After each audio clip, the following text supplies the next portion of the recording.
अध्याय 1 गरुड़ पुराण।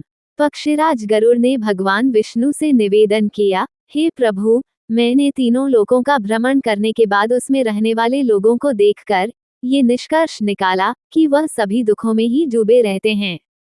मेरा अंतःकरण पीड़ा से भर गया है। स्वर्ग में दैत्यों की शत्रुता से भय है। पृथ्वी लोक में मृत्यु, रोग तथा अभिषिक्त वस्तु के वियोग से, पाताल लोक में रहने वाले नाग आदि को मेरे भय से दुख बना रहता है। उद्धरण चिन्ह। लोक कल्याण के लिए गरुड़ा द्वारा पूछे गए प्रश्नों का भगवान विष्णु द्वारा समाधान का सार इस वीडियो के माध्यम बताने का प्रयत्न किया गया है। पक्षी राज गरुड़ भगवान विष्णु जी से पूछते हैं, हे प्रभु, आप ये बताने की कृपा करें कि एक प्राणी कैसे मरता है और मरने के बाद कहाँ जाता है। 2 मरणासन व्यक्ति को किस कारण पृथ्वी पर सुलाया जाता है। 3 उसके नीचे कुश और तिल क्यों बिछाए जाते हैं। 4 उसके मुख में पंचरत्न क्यों डाला जाता है। 5 मृत्यु के समय गोदान, अनन्य वस्तुओं के दान क्यों दिया जाता है। 6 उस समय प्राणी आतिवाहिक शरीर कैसे प्राप्त करता है। 7 अग्नि देने वाले पुत्र पौत्र उसे कंधे पर क्यों ले जाते हैं। 8 शव में घृत का लेप क्यों किया जाता है। 9 शव के उत्तर दिशा में यम सूतक का पाठ क्यों किया जाता है। 10 मरे हुए व्यक्ति को पीने के लिए जल एक ही वस्त्र धारण करके क्यों दिया जाता है। 11 शव का दाह संस्कार करके उस व्यक्ति को अपने परिजनों के साथ बैठकर भोजन आदि क्यों नहीं करना चाहिए। 12 मृत व्यक्ति के पुत्र 10वें दिन के पहले किस लिए 9 पिंडों का दान देते हैं। 13 शव का दाह संस्कार तथा उसके अनंतर जल तर्पण की क्रिया क्यों की जाती है। 14 किस विधान से पितरों का पिंड दान देना चाहिए। 15 उस पिंड को स्वीकार करने के लिए उनका आवाहन कैसे किया जाता है। 16 दाह संस्कार के बाद अस्थि संचयन और घट फोड़ने का विधान क्यों है। 17 10वें दिन शुद्धि के लिए सभी परिजनों के साथ खाना तथा पिंडदान क्यों करना चाहिए। 18 एकादश को पिंडदान करने का क्या प्रयोजन है। 19 13वें दिन पतदान आदि क्यों किया जाता है। 20 वर्ष पर्यंत 16 श्राद्ध क्यों किए जाते हैं। 21 हे प्रभु, मनुष्य का शरीर अनित्य है और समय आने पर ही मरता है, किंतु मैं उस छिद्र को नहीं देख सकता जिससे जीव निकल जाता है। 22 प्राणी के अपने जीवन काल में किए गए पाप, पुण्य, दान आदि शरीर के नष्ट हो जाने पर उसके साथ कैसे चले जाते हैं।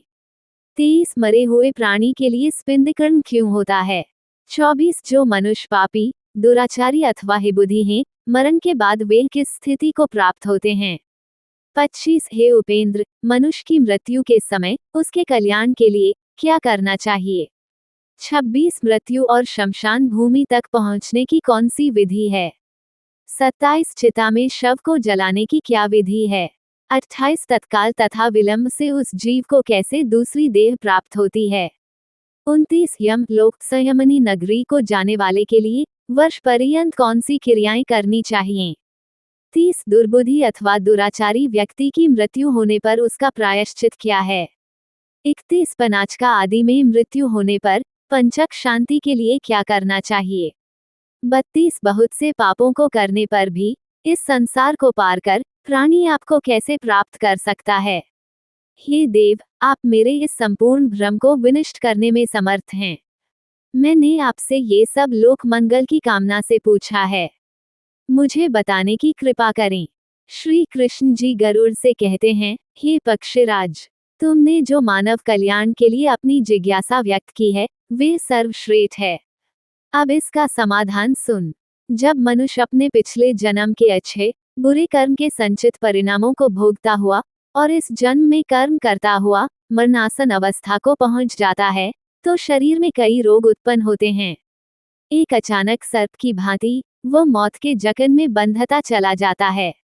वह घर में अस्यहीन, अपहज, शारीरिक मानसिक पीड़ाओं से पीड़ित, फिर भी जीने की मन में इच्छा को लेकर दुखदायी जीवन व्यतीत करता है। जब मरणासन व्यक्ति की इंद्रियों का समूह व्याकुल हो जाता है, चेतन शरीर जड़ीभूत हो जाता है, तब अंतिम क्षणों में एक अलौकिक चेतना आती है जिसमें सभी लोग एक जैसे दिखते हैं। उस समय वो कुछ बोलने योग्य नहीं रहता और प्राण शरीर को छोड़कर यमराज के दूतों के साथ चल देते हैं। जब प्राण शरीर को छोड़ते हैं तो बहुत कष्टदायी होते हैं और ऐसा दर्द होता है जैसे 100 बिच्छुओं ने डंक मारा हो। उसके मुंह में झाग बनती है और सारा मुंह थूक से भरने लगता है। उस समय जो प्राणी दुखात्मा होते हैं, उन्हें यमदूत अपने पाशबंधों में जकड़ कर मारते हैं।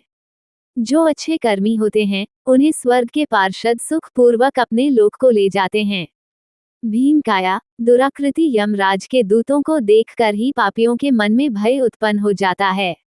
हाहाकार करता हुआ, अंगूठे के नाप जितना मृत मनुष्य अपने घर को देखता हुआ, यमदूतों द्वारा घसीटा हुआ, रास्ते में अनेक यातनाएं सहता हुआ यमराज के सामने ले जाया जाता है।